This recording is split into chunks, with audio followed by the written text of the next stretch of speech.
Good morning.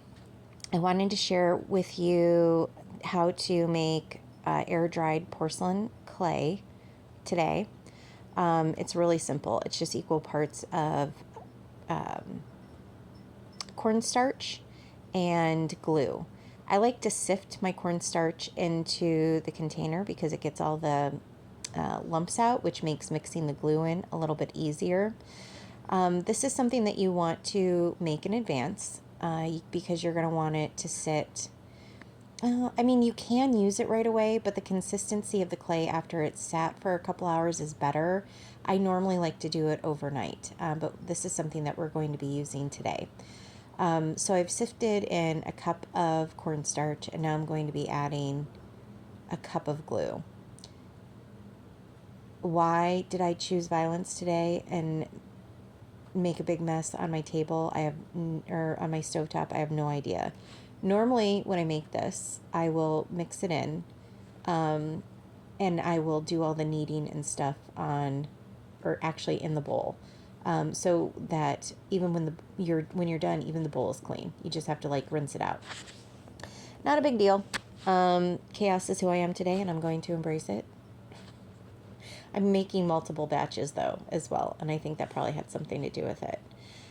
So you go and you measure the glue. This is the last bit because this is a 1/4 cup. So 1/4 cup of glue, and then you mix it in. And because I sifted it, it's going to stir so much easier. You don't have to worry about breaking up any cornstarch clumps while you're mixing in the glue. Once you have it mixed up, you're going to you're going to add some more ingredients. We have 2 tablespoons of coconut oil and 2 tablespoons of vinegar. I have it in a jar set aside that I'm going to mix in, and then you microwave it. You're going to microwave it 4 times, 30 seconds each time, bringing it out and stirring it in between. Now, when you make this, it is important to remember that this is something that you're going to want to do ahead of time.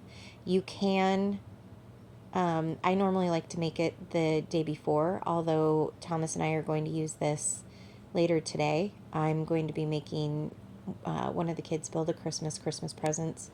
I'm going to be making gnomes for them. Just little, what is it, tchotchkes? Little tchotchkes. Little knickknacks for them to have. I thought that would be a cute idea because they like those. They like that type of thing. Thomas's is going to be a creeper head gnome. I don't know if you're going to be able to tell. Maybe he should not have a.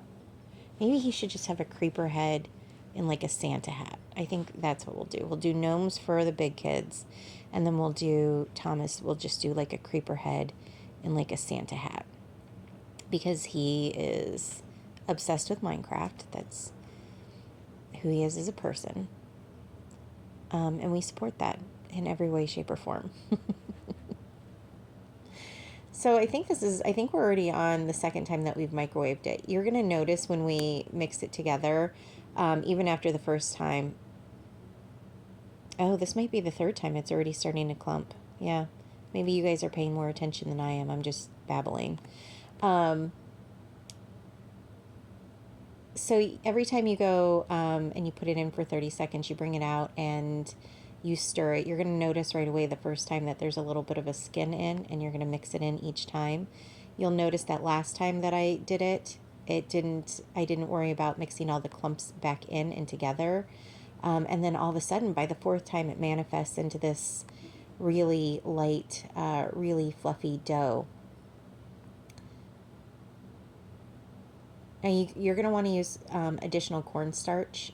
Fun fact, I can fit 1/8 of a cup of dry ingredients in my little baby hands when I'm doing things. Well, I mean always. That's how much my baby hands hold, is 1/8 of a cup. And I know this because I often choose chaos, and I don't always have a measuring cup on hand. So at one point I measured how much sugar I can hold in my hand, and I figured the volume is similar to cornstarch.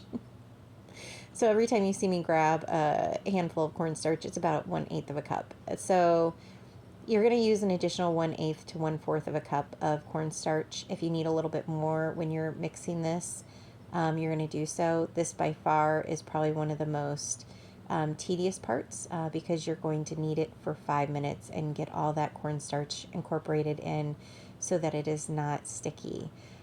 If you are making this with your kids, this kneading part is a part that you are going to want to do because the dough is hot.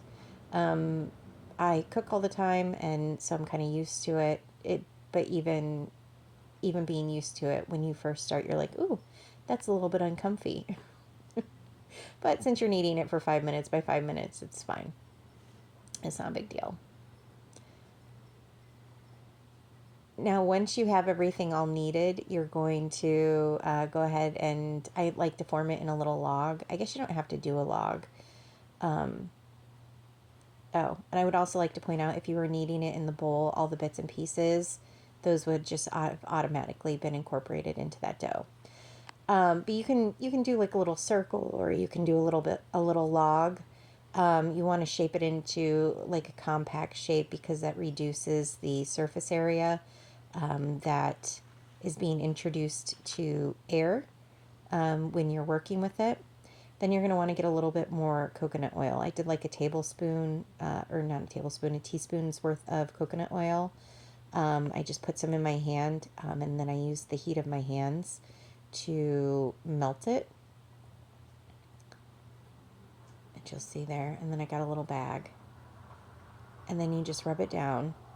And that also kind of keeps it from drying out in the air.